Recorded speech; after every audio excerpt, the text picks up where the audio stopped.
আগামীতে আমরা যেটা 3 মাসের জ্বালানি সংরক্ষণ করতে চাচ্ছি সেটা ইভেন ডিজেলের ক্ষেত্রে সম্ভব হবে। যার যতটুকু প্রয়োজন আমরা যদি শুধু ততটুকুই আমরা জ্বালানি গ্রহণ করি তাহলে দেখবেন এই পেট্রোল পাম্পের লম্বা লাইন কিন্তু আর আমি দেখব না। সারা বাংলাদেশ থেকে আপনার দোকান মালিক সমিতি প্রতিনিধিবৃন্দ উপস্থিত ছিলেন।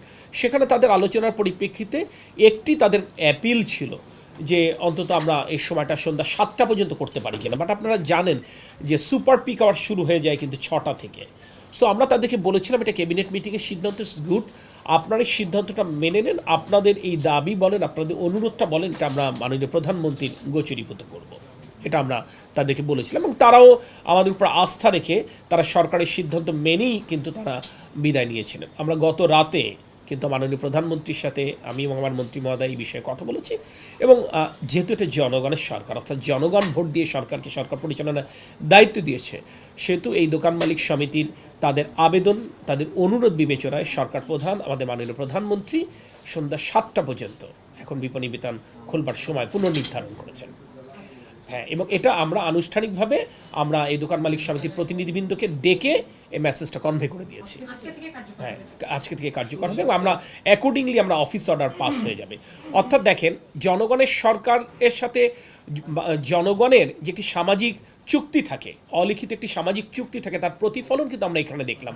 অর্থাৎ ক্যাবিনেট একটি সিদ্ধান্ত নিল কিন্তু জনগণের প্রতিনিধি দোকান মালিক সমিতি যখন এটা একটা কথা বললেন সেটাকে কিন্তু সরকার বিবেচনায় নিল এবং আমরা সেটা বলেছি যে আগামী পহেলা বৈশাখ এবং আসন্ন পবিত্র ঈদুল আজহার সময়টুকুতেও আমরা এই ক্ষেত্রে ফ্লেক্সিবল হব।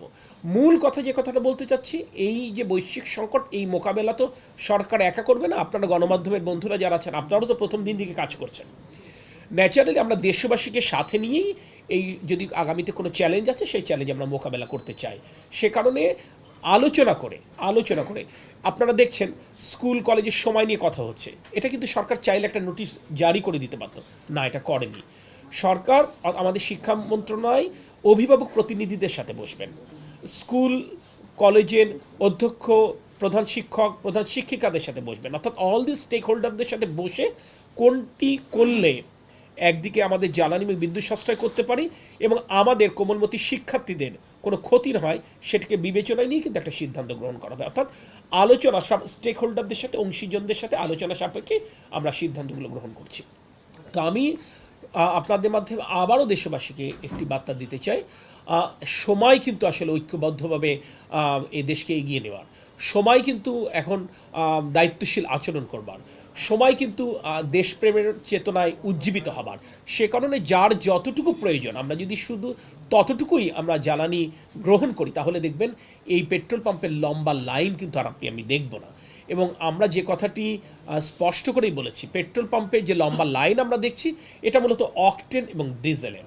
অকটেনের চাহিদা আমাদের টোটাল চাহিদার অ্যারাউন্ড 6%, আপনার পেট্রোলের চাহিদাও অ্যারাউন্ড 6%, অর্থাৎ 12% অকটেন এবং পেট্রোলের চাহিদা, অর্থাৎ 88% যে রিকোয়ারমেন্ট, সেই রিকোয়ারমেন্ট কিন্তু তার মানে খুবই স্মুথলি ফুলফিল হচ্ছে। সে কারণে তার আপনার কোনো দেখছি না। এবং এক্ষেত্রে যে সমস্যাগুলো আছে সেগুলো আপনাদের সারা জেলাতে যে সমস্ত প্রতিনিধিরা আছে আপনারা তাদের সাথে যদি কথা বলেন তাহলে দেখা যাবে এখানে কিন্তু একটা অসৎ উদ্দেশ্যে কিছু ঘটনা ঘটছে। তো সেটার জন্য সরকার তার মেশিনারিজ নিয়ে কাজ করছে, সকলেই কাজ করছে। আজকে সকালবেলাও আমরা সারা বাংলাদেশের 64টি জেলা প্রশাসকদের সাথে আমরা ভার্চুয়ালি মিটিং করেছি, সেখানে কিভাবে আমরা একটা সমন্বিত উদ্যোগ করতে পারি। ইভেন বিপিসির এন্ডে, পদ্মা, মেঘনা, যমুনা, এদের এন্ডেও যদি কোনো ত্রুটি থাকে সেই ত্রুটি কীভাবে সংশোধন করে আমরা এই সাপ্লাইটাকে স্মুথ করতে পারি যাতে করে জনদুর্ভোগ কমে, আবার জনগণও যেন দায়িত্বশীল আচরণ করে তারও অ্যাপিল দিয়েছে। সো এটা কন্টিনিউয়াস একটা প্রসেস। আই হোপ যে ইনশাল্লাহ এই সমস্যা যেগুলো আমি দেখছি ছোটোখাটো, এই সমস্যাগুলো সময়ের সাথে সাথে কেটে যাবে। কিন্তু আমরা যেটা বলেছিলাম, সরকার তো পরিকল্পনা করছে এই ধরনের সংকট প্রলম্বিত হতে পারে, যুদ্ধ থেমে যাওয়ার পরে একটা ফার্দার পোস্ট ইফেক্ট থেকে যেতে পারে। সে কারণে তো আমরা এই বৈশ্বিক পরিস্থিতি বিবেচনায় এই শঙ্কা বলেন, আশঙ্কা বলেন, দুশ্চিন্তা বলেন, উদ্বিগ্নতা বলেন, এইগুলো অ্যাড্রেস করেই তো আমরা 3 মাসের একটি জ্বালানি সংরক্ষণ করতে চাই। ডিজেলের ক্ষেত্রে এটা নেই এবং ডিজেলের ক্ষেত্রে এটার জন্য আসলে আমাদের আপনি নিজে বুঝবেন স্টোরেজ ক্যাপাসিটিও বাড়াতে হচ্ছে। সো আমি যদি রেডি এখনই যদি ডিজেল নিয়ে আসি সেই স্টোরেজ ক্যাপাসিটি আমার নেই। সো আমরা প্যারালাল স্টোরেজ ক্যাপাসিটি বাড়াচ্ছি খুব ইমিডিয়েটলি, যাতে করে সরকারের বিভিন্ন দপ্তরের কাছে আইডেল যে ক্যাপাসিটি রয়েছে সেটা বিএডিসি হতে পারে, সেটা রেলওয়ে হতে পারে, তাদের কাছে আইডেল ক্যাপাসিটি আছে। ইভেন আমরা প্রয়োজন যদি মনে করি প্রাইভেট সেক্টরের সাথেও বিভিন্ন পাওয়ার প্ল্যান্ট তাদেরও যদি আইডেল ক্যাপাসিটি থাকে, স্টোরেজ ক্যাপাসিটি, আমরা সেটা অ্যাভেল করবো। আমরা এরকমই প্রস্তুতি নিয়েছে। ডিজেল এপ্রিলে যেটা চাহিদা সেই চাহিদা পূরণ করার আমরা সকল প্রস্তুতি গ্রহণ করেছি। কিন্তু আমরা যেটা বলেছি, আমরা নতুন সোর্স যেহেতু এক্সপ্লোর করছি, নতুন সোর্সের মাধ্যমে এটা করছি, সেখানে আমরা ভালো কিছু সোর্স পেয়েছি। বাট তাদের সাথে অতীতে আমাদের কাজ করা হয়নি। আমরা কাজ করে যদি আমরা সন্তুষ্ট, আমরা মনে করছি তাদের মাধ্যমে ইনশাল্লাহ আগামীতে আমরা যেটা 3 মাসের জ্বালানি সংরক্ষণ করতে চাচ্ছি সেটা ইভেন ডিজেলের ক্ষেত্রে সম্ভব হবে।